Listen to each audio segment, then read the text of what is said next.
Boosted post versus paid ad. It is so important to know when to use each one and the pros and cons of each. Let's jump in right now.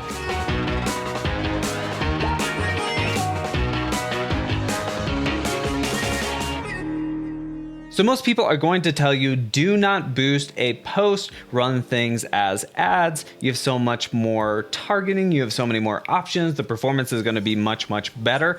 And I think this is mostly true. The big benefit to boosting a post is the speed and the convenience. The thing with running a full ad campaign is there's definitely a learning curve. Be sure to check out my 2-hour training on how to set up a full ad campaign, but even once you're really good at it, it definitely takes time. And if you're just posting consistently, especially to a page that doesn't have a lot of traffic, it's kind of hard to grow that page and reach a lot more people, but you generally don't have the time to try to take every post and turn it into a campaign or things like that. Boosting it, you can get it in front of, 500, 1,000 new people for like $5, $10, $15. I could really quickly go through these pages. You can see, I have close to 500 likes, but it's only like 37 people who it reaches. The reach on Facebook is very, very poor. Well, what I can do is just really quickly go to boost it. I do recommend actually creating a business manager and connecting it with the page rather than using a personal ads manager. So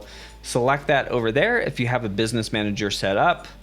And then I do have a pixel, but I don't recommend leaving this at automatic, but you can just get it in front of more people or try to get messages or page visitors, or in this case, website purchases. You can add the button, send them to the website. It can be this or a specific page. And then you can create your own custom audiences from scratch. So the default is really, really broad. Now, with full ad campaigns, I do recommend having some really broad audiences in there because, we're going to put a decent budget toward it and really track everything and try to get things optimized with a full campaign. But you'll probably want to go a little bit smaller if you're just boosting it with $10, because it's not really going to have the opportunity to really optimize that huge audience. So let's say, I'm into marketing, so I could do like Frank Kern interest. Okay, if it's an audience size of 85,000, if I spend $10, it will still be able to kind of have its pick of who to show it to, but that's probably going to do better with a boosted post compared to, just showing it to everyone in the country, because it's not going to really be able to optimize. So then we just set the duration and the end date and our overall budget. If you have a pixel, you'll definitely want to select that, because that just helps you track things like that happen on the website and on the page. And then just the payment method, and you can do boost post now as well.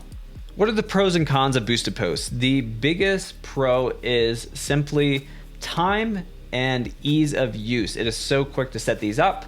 If you have a brand new page and you're just trying to get more people aware of the page or get some website visitors, you can be doing your regular organic posts, but then just boosting them a little bit to try to get them in front of a larger audience. And then you can say, hey, well, this one actually did really, really well. Let's turn this into an ad, or let's create content that's a little more like this. So you're actually getting feedback and things like that. Another nice thing with boosted posts is you can actually see, in this case, it says boost unavailable because it's not something that would get approved if I tried to run it as an ad. Whereas this, it's not guaranteed it would get approved, but there's a pretty good chance that it's going to get approved as an ad. What are the big cons with boosted posts? Well, you just don't have nearly as many options. Like basically you're just taking one audience and showing them one ad. Whereas if you're setting up the full campaign, what you can do is have that campaign have a bunch of different audiences, a bunch of ads in that, and it's really going to pick and choose who it shows what ad to. This helps so much with performance. If you're really trying to generate a ton of online sales, I definitely recommend doing almost everything in a full campaign in the ads manager. Another con with boosted post is, let's say you did this to your followers or things like that, you can't really change any of the text or things like that. So if you're thinking you might want to boost something, you want to make sure that when you do the original post, make it something where you can just add a button and nothing else, because you can't actually edit the text. Also, Like here's an example of one. I actually audited this one. I'll have a link to that up above, but they have their full text, but also they're able to add like a custom headline and description below that, whereas Boosted Posts, it just adds a button to it. Another big con of Boosted Posts is they will generally just show up in the feed, so they're not going to show up under stories or the sidebar, so you have a lot less options for showing it to people. So let me show you running like a full ad and how that's different. A Boosted Post is actually an ad, but it's basically just taking one audience and showing them one ad, and that's its own self-contained thing. It's just like creating a quick campaign, an audience/ad set, an ad based off of your post.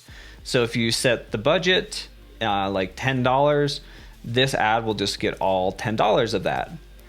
Whereas usually when you're setting up more in-depth campaigns, you could set the budget at like $100 and then choose a number of audiences to show it to. And then within those audiences, it actually optimizes it to show the best ad to the best person. So it's a full campaign. Whatever is generating the most sales or the most leads or things like that is going to get the most spend. Over here to the left, I have the spend for the day, and to the right is how many sales are being generated. So you can see throughout the day, it will divert more of the budget and more of the spend to the ads that are doing the best. And the same is true for the different audiences and ad sets. It will divert the most budget to the top performing. So that is never really going to happen with Boosted Posts. Boosted Posts, you also don't generally leave running for like months or years or things like that. Here are the pros of a full ad campaign. You have access to every audience imaginable. You can set those up very, very precisely and choose just the right ones and all the custom audiences and things like that.